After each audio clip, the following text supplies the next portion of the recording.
Pour moi, la définition que je donne de la conscience, The definition I give of consciousness c'est la réalité qui perçoit. is the reality that perceives. Voilà. Parce que il est évident pour chacun de nous It is obvious for each one of us que nous n'inventons pas le fait d'être conscient, that we don't invent the fact of being conscious. que le fait de conscience est réel. The fact of consciousness is real.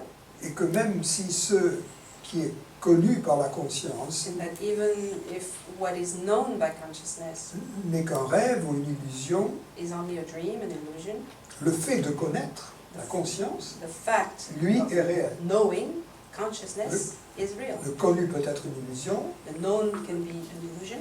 le fait de connaître est réel. The fact of knowing is real. Donc, dans mon vocabulaire, je n'utiliserai pas le mot connaissance, I would not use the word knowledge in my vocabulary. J'utiliserai les mots le connaissant et le connu. I would use the knower and the known. Le connaissant est réel, The knower is real. le connu est au mieux aussi réel que le connaissant. The known is at best as real as the knower. Bon. Et ayant établi cela, et donc le connaissant, c'est la conscience, So the knower is consciousness. le connu, c'est l'objet de la conscience. The known is the object. Mais là, je réalise en fait, ce que je cherchais, c'était mon besoin de comprendre. Donc, Oui, oui, connaissance, oui, What oui, I c'est was ça. looking J'y for viens, is j'y viens, mais je veux- my need to understand. Je veux d'abord rétablir les paramètres I want to reestablish the par rapport à parameters ce que j'appelle conscience according to what I call et consciousness. ce que j'appelle... Le mot connaissance est un peu ambigu, The word knowledge is a bit ambiguous. parce que quand on parle des connaissances, When we talk about knowledges, en fait, c'est ce que j'appelle le connu. that's what I call the known.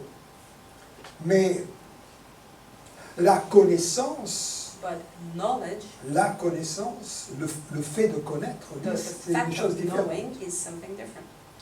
Donc c'est pourquoi je préférerais utiliser les termes le connaissant et le connu, I would rather use the knower and the known, afin de lever l'ambiguïté sur le mot connaissance. so that there would not be any ambiguity on the Bon. word knowledge. J'en viens à présent au désir de connaître, Let's talk about the desire to know ou le désir de comprendre.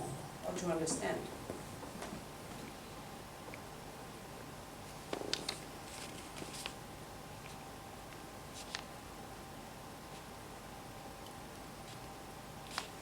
Il y a deux formes de désir de comprendre. There are two ways to desire to know. Il y a un désir de comprendre qui est pur. There is a pure desire to know, Il y a un désir de comprendre qui est impur. and there's an impure one. Le pur désir de comprendre The pure desire to know est innocent. is innocent. C'est le désir de comprendre juste pour le plaisir de comprendre, It's the desire to know just for the pleasure of knowing, sans viser de motifs ultérieurs. without an ulterior motive. Celui-là est pur. This one is pure. L'autre désir de comprendre The other desire to know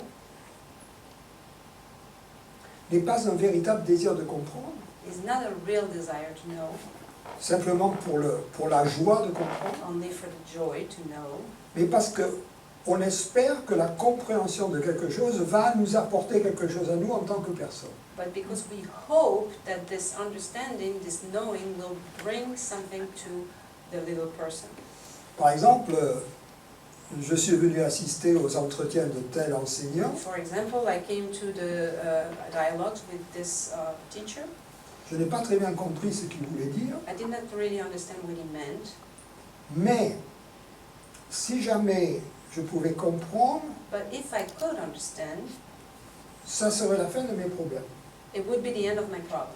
Donc, je cherche à comprendre, non pas pour la joie de comprendre, So I looked for understanding not for the joy of understanding, mais je cherche à comprendre parce que ça mettrait fin à mes problèmes. but I looked to understand so that my problems would be over. Pour prendre une analogie, voilà l'analogie suivante. The analogy is, Je suis en terminale C, I'm at the end Ça of existe toujours, terminale college. scientifique. S. Je suis en terminale scientifique. J'aime pas tellement les maths, I don't like mathematics, but I mean on a scientific mais je dois faire des maths parce que je veux faire médecine plus tard. but I need to do math because I want to be a doctor. Et j'aurai besoin des maths pour faire médecine. So I will need mathematics. C'est très différent to do that. de quelqu'un qui fait des maths parce qu'il est intéressé par les maths, It's peu very importe ce qu'il different fera après. from a person who does mathematics because he Très différent. loves mathematics. Dans le dernier cas, le désir de comprendre est innocent. In the latter, the desire to understand is innocent. Dans le premier cas, il ne l'est pas. In the former, it is not. Alors, c'est de là que vient toute la différence, parce que dans le cas où il est innocent, le désir de comprendre, In the case, the desire of understanding is innocent. c'est un désir impersonnel qui va mener à la compréhension. It's an impersonal desire that will bring to À la understanding, compréhension véritable, c'est-à-dire d'une certaine manière, to the true understanding, éventuellement, ultérieurement, non pas éventuellement, ultérieurement, par la suite, à la libération that will de then lead l'ignorance. to a liberation from ignorance. Tandis que l'autre, le désir qui n'est pas innocent, The desire that is not innocent, on the other hand, il vient de l'ignorance it comes from ignorance, et il nous maintient dans l'ignorance. and it maintains us in ignorance. Donc il faut savoir pourquoi on veut comprendre. So we need to know why we want to understand.